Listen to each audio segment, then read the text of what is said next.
रहमानिर्रहीम अस्सलामु अलैकुम वरहमतुल्लाहि वबरकातुहू। डियर स्टूडेंट्स, क्लास 10th में आज हम इंशाल्लाह पढ़ेंगे बायोजियोकेमिकल साइकिल्स के बारे में। बायोजियोकेमिकल साइकिल्स हमारे पास क्या चीज़ है, तो सिंपली इसकी डिफिनेशन इंट्रोडक्टरी टॉपिक में की गई है। जो हमारे पास केमिकल एलिमेंट्स होते हैं, ये ऑर्गेनिज़म और एनवायरनमेंट के दरमियान सर्कुलर फात में या सर्कुलर रास्ते पे या सर्कुलर एक तरीक़ेकार से, एक सीक्वेंस से ये साइकिल्स में जो है वो कंटिन्यू करते हैं। कभी ये एटमॉस्फेयर से लिविंग में आते हैं, फिर ये सॉइल में जाते हैं, फिर सॉइल से दोबारा एटमॉस्फेरिक जो गैसेस फॉर्म होता है उसी में आते हैं। तो जहाँ से ये स्टार्ट लेते हैं वहाँ पर दोबारा आते हैं। ये एक साइक्लिक एक्टिविटी है। तो बायोजियोकेमिकल साइकिल्स हमारे पास ये हैं कि ऑर्गेनिज़म और एनवायरनमेंट के दरमियान ये जो केमिकल एलिमेंट है इसका मूवमेंट बेसिकली है बायोजियोकेमिकल साइकिल्स। तो सबसे पहले इसमें कार्बन साइकिल की डिस्कशन की गई है। तो जिस तरह हमें मालूम है कि कार्बन हमारे पास मेन कंपोनेंट है ऑर्गेनिक कंपाउंड का, ये स्ट्रक्चर्स भी बनाते हैं, इसके और भी मुख्तलिफ फंक्शंस है। हमारे खुराक का जो लार्ज सोर्स है उसमें एक प्रॉपर हिस्सा है। तो अर्थ जो एटमॉस्फेयर है इसमें तकरीबन अबाउट 0.04% कार्बन डाइऑक्साइड मौजूद होता है। और ये जब फोटोसिंथेसिस का अमल होता है तो वहाँ पर सनलाइट कार्बन डाइऑक्साइड को लिया जाता है एनवायरनमेंट से और फिर इनको पिक्स करके इससे ग्लूकोज मॉलिक्यूल्स या कार्बोहाइड्रेट बनते हैं। इसके बाद जो प्रोड्यूसर होते हैं वो वही ग्लूकोज कार्बोहाइड्रेट में कन्वर्ट करते हैं या प्रोटीन में या फैट्स की शक्ल में। फिर जो एनिमल्स आते हैं, जो हर्बीवोरस हैं, कार्निवोरस हैं, ओमनिवोरस हैं, जिस टाइप का भी एनिमल है वो आता है तो वो कंज्यूमर पर फीडिंग करता है, मतलब वो प्रोड्यूसर पर फीडिंग करता है, मतलब वो प्लांट के ऊपर फीडिंग करता है।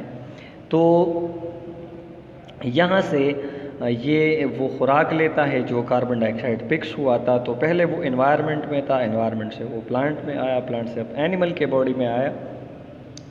और इसी तरीके से ये हर्बीवोरस जो होते हैं ये प्लांट को खाते हैं, but itself they are eaten by carnivorous. फिर अदर एनिमल्स आते हैं, जिस तरह हमने फूड वेब और फूड चेन में बात की थी, तो वो एनिमल्स अदर एनिमल्स उस पर फीडिंग करते हैं, फिर अदर आते हैं वो उस पर फीडिंग करते हैं। फाइनली ये मुख्तलिफ एनिमल से पास हो जाता है, मुख्तलिफ प्लांट से पास हो जाता है। फाइनली जो एनिमल है या प्लांट है वो रिस्पायर करते हैं, रिस्पिरेशन का अमल करते हैं to produce ATP, to produce energy, to continue their growth, to continue their repairing process, to get primary and secondary growth. So उन तमाम चीज़ों के लिए एनर्जी की ज़रूरत है और ये एनर्जी रिस्पिरेशन के अमल में आती है। तो जब प्लांट या एनिमल रिस्पिरेशन का अमल करता है तो जिस तरह हमें मालूम है कि रिस्पिरेशन के प्रोसेस में कार्बन डाइऑक्साइड जो है ये as a by product environment में रिलीज़ किया जाता है। या इसके अलावा जब प्लांट और एनिमल की डिके होती है, इनकी डेथ होती है, तो बाद में इनकी बॉडी जब डिग्रेडेशन इसका होता है तो दोबारा वही कार्बन डाइऑक्साइड रिलीज़ हो जाता है एटमॉस्फेयर में। ठीक है, तो ये वो तमाम प्रोसेसेस हैं जिसके थ्रू कार्बन डाइऑक्साइड जो है वो हमारे पास एक साइक्लिक फॉर्म में मूवमेंट करता है, कंटिन्यू इसकी कंटिन्यूटी होती है ये साइकिल। इसके अलावा some of the carbon return to the physical environment by way of fossilization. कुछ चीज़ें जो है उससे फॉसिल्स बन जाते हैं। तो फॉसिल्स जब हम इसकी बर्निंग करते हैं तो बर्निंग के दौरान कार्बन डाइऑक्साइड जो है वो दोबारा एटमॉस्फेयर में रिटर्न हो जाता है। तो ये वो तमाम प्रोसेस हैं जिससे कार्बन पास हो जाता है और दोबारा जिस एटमॉस्फेयर से वो लिया गया था वहाँ पर दोबारा वो आता है। तो this is called carbon cycle. दूसरा हमारे पास है नाइट्रोजन साइकिल। तो नाइट्रोजन हमारे पास एक वेरी इम्पोर्टेंट जो है वो मॉलिक्यूल है। तो नाइट्रोजन जो है ये डीएनए या आरएनए बनाता है। इसके अलावा ये प्रोटीन का बिल्डिंग ब्लॉक है। उसमें मौजूद होता है, सॉरी। इसके अलावा ये complete building block of life है, मतलब ये लिविंग पार्ट्स बनाते हैं। इसके अलावा जितने एंजाइम्स होते हैं वो भी प्रोटीन इन नेचर होते हैं, और प्रोटीन में नाइट्रोजन पाया जाता है। तो मीन दैट ये एक इंतहाई इम्पोर्टेंट चीज़ है।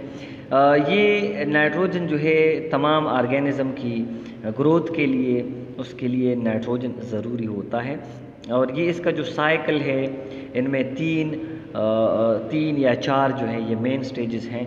सबसे पहला जो स्टेज है वो कहलाता है नाइट्रोजन फिक्सेशन। तो बेटा, जिस तरह हमें मालूम है कि हमारे एटमॉस्फेयर में नाइट्रोजन सबसे एबंडेंट मकदार में है, सबसे ज़्यादा है, 78% हमारे पास इसमें नाइट्रोजन मौजूद है। तो नाइट्रोजन फिक्सेशन हमारे पास एक अमल है जिसमें एक ख़ास किस्म का बैक्टीरिया है जो रिजोबियम कहलाता है। तो ये जो रिजोबियम, या जिसका दूसरा नाम है नाइट्रोजन फिक्सेशन बैक्टीरिया, ये बैक्टीरिया सिम्बायोटिक फार्म में लिग्यूम प्लांट यानी बीन, पी वगैरह के साथ इनके रूट्स में पाया जाता है। मोस्टली ये सॉइल में भी पाया जाता है। तो इस रिजोबियम जीनस रिजोबियम के जो बैक्टीरिया हैं वो नाइट्रोजन को पैक्स करते हैं। जो एटमॉस्फेरिक नाइट्रोजन है वो उसको पैक्स करता है। इसके अलावा जो हाई नेचुरल इवेंट होते हैं, जिस तरह लाइटनिंग है, फॉरेस्ट फायर हैं, और इसके अलावा कुछ लिस्ट नंबर ऑफ नाइट्रोजन जो है वो हॉट लावा के थ्रू भी ये फिक्स हो जाता है। तो नाइट्रोजन फिक्सेशन हमारे पास एक ऐसा अमल है जो हवा से नाइट्रोजन या एटमॉस्फेयर से नाइट्रोजन लिया जाता है और इसको कन्वर्ट किया जाता है अमोनियम में। तो पहले हमारे पास नाइट्रोजन मौजूद है, अब वो नाइट्रोजन कन्वर्ट हुआ किस चीज़ में? अमोनियम में कन्वर्ट हुआ। मोस्टली रिजोबियम जीनस के जो बैक्टीरिया है वो ये प्रोसेस करते हैं। दूसरा प्रोसेस हमारे पास नाइट्रोजन के साइकिल में है nitrogen uptake and decay. The ammonia produced by nitrogen fixing bacteria is incorporated into protein and other organic compound by bacteria themselves. अब ये अमोनियम जो उसने लिया था, उसने जो अमोनियम बनाया था, इस पर ये क्या करते हैं, नाइट्रोजन फिक्सिंग बैक्टीरिया ने जो ये अमोनियम नाइट्रोजन लिया फिर उसको अमोनियम में कन्वर्ट किया। तो अमोनियम या अमोनिया जो है फर्दर यहाँ पर इस्तेमाल होता है प्रोटीन के बनाने में। इसके अलावा जो अदर ऑर्गेनिक कंपाउंड होते हैं तो या सॉइल में जो और ऑर्गेनिज़म मौजूद होते हैं इन्हीं के थ्रू। सो जब ये ऑर्गेनिज़म मरते हैं तो डिकम्पोज़र इनकी बॉडी को कंज्यूम करते हैं, जिस डेड ऑर्गेनिक मैटर को, और इसी प्रोसेस के दौरान ये ऑर्गेनिक कंपाउंड जो होता है ये नाइट्रोजन इसमें जो मौजूद होता है इस कन्वर्टेड इनटू अमोनियम। ऑलरेडी हमारे पास जिस तरह हमने बात की कि बैक्टीरिया ये नाइट्रोजन एटमॉस्फेयर से लेता है, इसको अमोनियम में कन्वर्ट करता है, तो यही तक ये स्टेप कंटिन्यू है। तो जब अमोनियम में नाइट्रोजन कन्वर्ट हो जाता है तो ये अमोनियम अवेलेबल हो जाता है प्लांट के लिए, जिसकी मदद से वो ग्रोथ कर सके। तो बाकी प्लांट की बॉडी में ये नाइट्रोजन जो है ये नाइट्रेट में यानी NO3- में ये कन्वर्ट हो जाता है और this process is called nitrification. तो बेटा सिंपली आते हैं, इतना लंबा चौड़ा डेफिनेशन की इसकी ज़रूरत नहीं है। सिंपल हमारे पास ये है कि the conversion of ammonium into nitrate, this process is called nitrification. तो नाइट्रिफिकेशन वो अमल है जिसमें अमोनियम जो है वो कन्वर्ट हो जाता है नाइट्रेट में। तो प्लांट के बॉडी में बेसिकली अब ये नाइट्रेट में कन्वर्ट हुआ और ये हमारे पास प्रोसेस है नाइट्रिफिकेशन का। नाइट्रिफिकेशन का जो अमल है ये मुख्तलिफ बैक्टीरिया की वजह से होता है। तो इसमें शामिल हमारे पास जो ग्रुप ऑफ बैक्टीरिया है वो नाइट्रोसोमोनास हैं। ये अमोनिया को नाइट्राइट्स में कन्वर्ट करता है।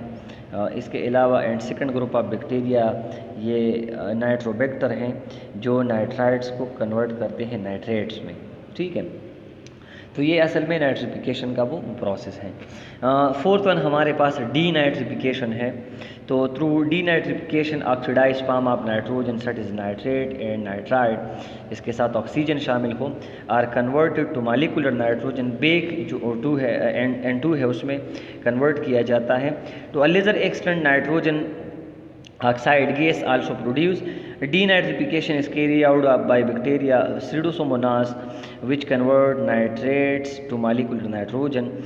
Molecular nitrogen is rapidly lost to the atmosphere. Denitrification is the only nitrogen transformation that never nitrogen from ecosystem. And it is roughly balance the amount of nitrogen fixed by the nitrogen fixer described above. तो बेटा as a whole denitrification का मतलब ये है कि अब हमारे पास जो नाइट्रोजन नाइट्रेट के फॉर्म में है यानी ऑक्सीडाइज फॉर्म में है, दोबारा वही कन्वर्ट किया जाता है N2 यानी उस प्री नाइट्रोजन फॉर्म में जो सबसे पहले स्टेप में एनवायरनमेंट में मौजूद था। और इसके लिए जो रिस्पॉन्सिबल बैक्टीरिया है वो सीडोसोमोनास हैं। तो ये नाइट्रेट को या नाइट्राइट को कन्वर्ट करते हैं नाइट्रोजन गैस में यानी N2 में, और ये दोबारा उसी एनवायरनमेंट में जाता है जहाँ से इसको कलेक्ट किया गया था, जहाँ से उसको बैक्टीरिया ने पिक्स किया था। तो this is called nitrogen cycle. Home assignment बेटा आप लोगों के लिए क्या होगा, write and memorize nitrogen cycle. आपको the last one nitrogen cycle memorize करना है, इनमें जो पार्टिकुलर स्टेप्स हैं हमारे पास। इंशाल्लाह आज के लिए इतना काफ़ी होगा, फर्दर कंटिन्यू करेंगे इस चैप्टर को कमिंग क्लास में।